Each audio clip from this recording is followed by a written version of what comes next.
देते हैं राहुल गांधी अपने बयान से। ऐसे में बड़ा सवाल ही उठता है कि अब जब संसद का सत्र शुरू होगा, क्या ईवीएम का मुद्दा वहां पर भी गरमाया जाएगा और आने वाले चुनाव क्या ईवीएम के बगैर किए जाएंगे। इस पर ज्यादा बातचीत करने के लिए हमारे साथ वरिष्ठ वकील जी मौजूद है, जो लंबे समय से इस जो है पूरी संघर्ष आप ईवीएम को लेकर के करें। क्या कुछ इस मुद्दे को कहेंगे? एलन मस्क जो कि दुनिया का इतना बड़ा नाम है, वो एक बहस बड़ी इसको लेकर के छेड़ दे। मुझे एक मुहावरा याद आ रहा है और वो कहते हैं कि घर का जोगी जोगी नहीं और आन गांव का सब।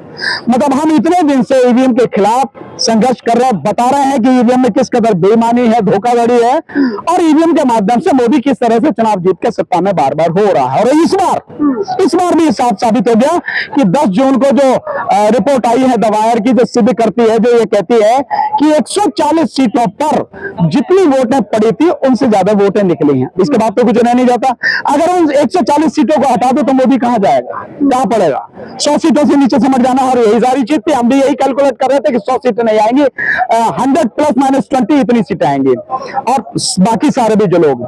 सो ईवीएम में बेईमानी है, ईवीएम के माध्यम से बेईमानी होती है, ईवीएम के माध्यम से बेईमानी की जाती है, ये सच है।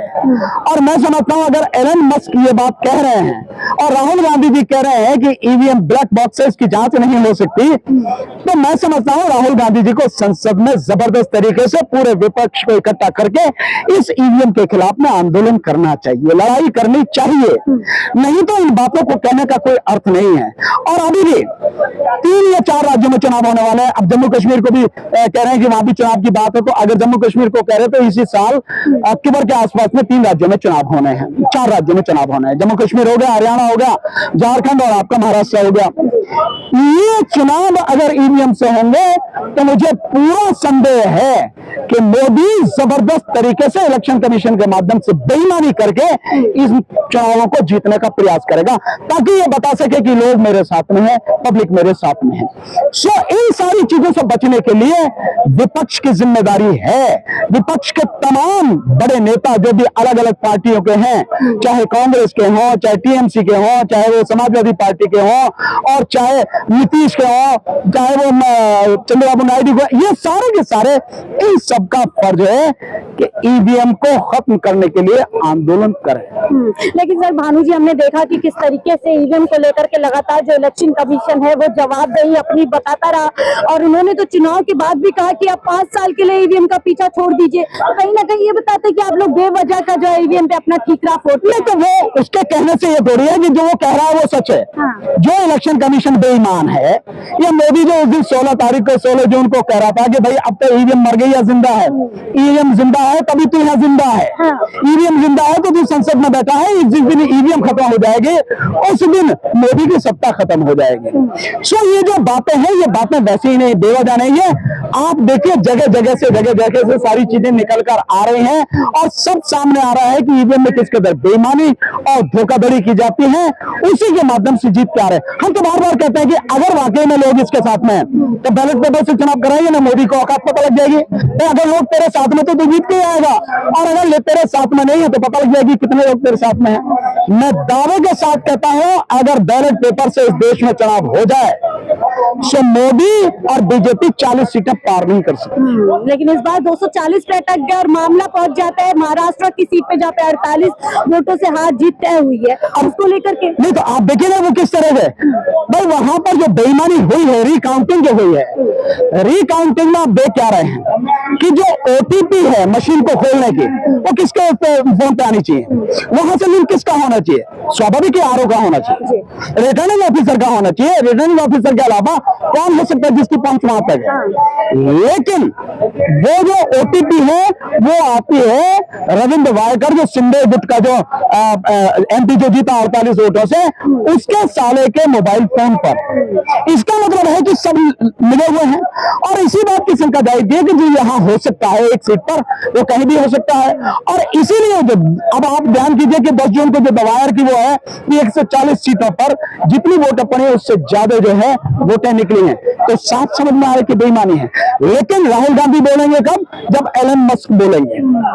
अगर एलन मस्क नहीं बोलेंगे तो राहुल गांधी नहीं बोलेंगे, जबकि उन्हें बोलना चाहिए, जबकि उन्हें संघर्ष करना चाहिए, जबकि उन्हें पूरे विपक्ष को इकट्ठा करके सड़क पे आना चाहिए ईवीएम के खिलाफ। और ईवीएम जब तक नहीं हटेगी तब तक इस देश में फ्री फेयर इलेक्शन होंगे नहीं। और दूसरा एक चीज और बड़ी दिक्कत तो आती हो रही कि कांग्रेस अपने मैनिफेस्टो में करी है कि चुनाव ईवीएम से कराएंगे, तो ठीक है, उनके खिलाफ भी लड़ेंगे हम लोग, उनके खिलाफ भी लड़ाई। लेकिन क्योंकि आपकी जो लड़ाई है ईवीएम को लेकर के, शिंदे जी कह देते हैं कि मेरा कैंडिडेट जीता है इसीलिए इस तरीके की जो है विवाद हो रहा है, कोई और जीता तो ये विवाद नहीं होता। साथ ही राहुल गांधी को कह देते हैं कि 2 सीटें आप भी ईवीएम के भरोसे जीते हैं, तो क्या आपको भी पूरा बात इसकी नहीं है कि मेरा कैंडिडेट जीता तो विवाद इस बात पे हो रहा है कि वो ओटीपी तुम्हारे साले के फोन में कैसे आई भाई?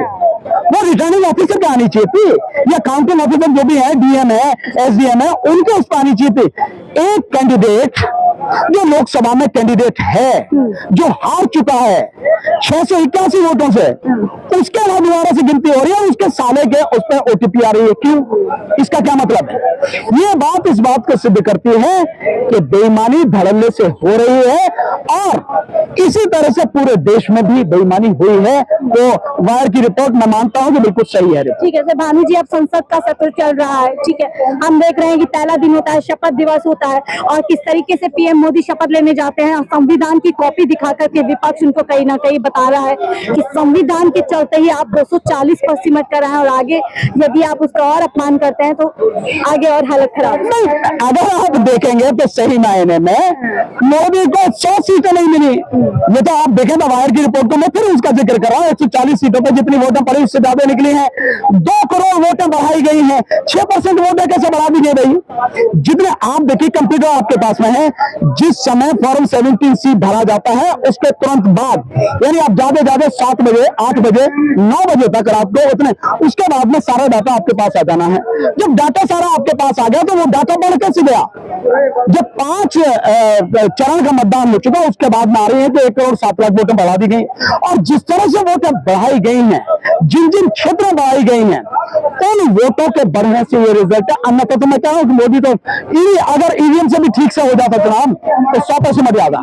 ये स्थिति संविधान को लेकर के पहले ही दिन संविधान को लेकर सही उन्होंने किया, संविधान का उसे आईना, मोदी इस तरह से बेशर्म व्यक्ति है, और उसे संविधान मतलब अब तो मजबूरी होगी कि संविधान को छेड़ नहीं सकेगा, नहीं तो संविधान को खत्म करने में उन्हें कोई कसर नहीं छोड़ी।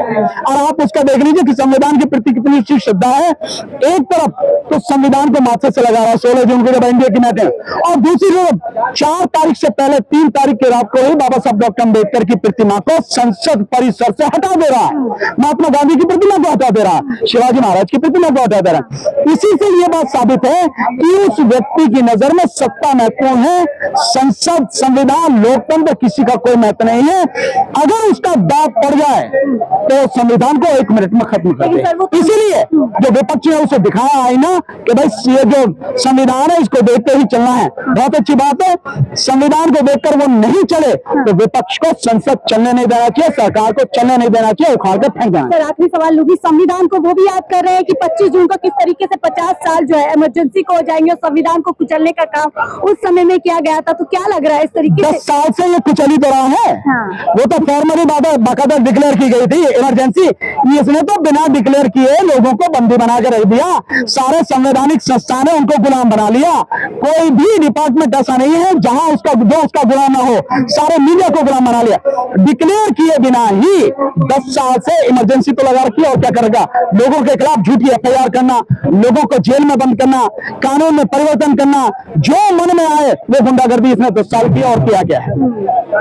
सर, 1 इलेक्शन की बात जो सरकार कर रही है अपने इसमें क्या, उस पर आपको क्या लगता है संसद के अंदर अब क्या फैसला? मोदी के बाप में भी दम नहीं है कि 1 नेशन 1 इलेक्शन करा ले। ये अपनी तरफ से पूरी कोशिश कर रहा है, करेगा, लेकिन उस समय समझता हूँ ये समझ में आ जाना चाहिए कि देश की जनता अब तेरे खिलाफ खड़ी हो चुकी है खुल के, और अगर ये सड़क पर आ गई तो देश छोड़कर भागने के अलावा उसके पास कोई रास्ता नहीं है। भविष्य एनडीए सरकार का आपको लग रहा है? एनडीए सरकार का कोई भविष्य नहीं है, किसी भी दिन गिरेगी, किसी भी दिन गिरेगी। और इंडिया गठबंधन की सरकार बनेगी, मुझे पक्का विश्वास है।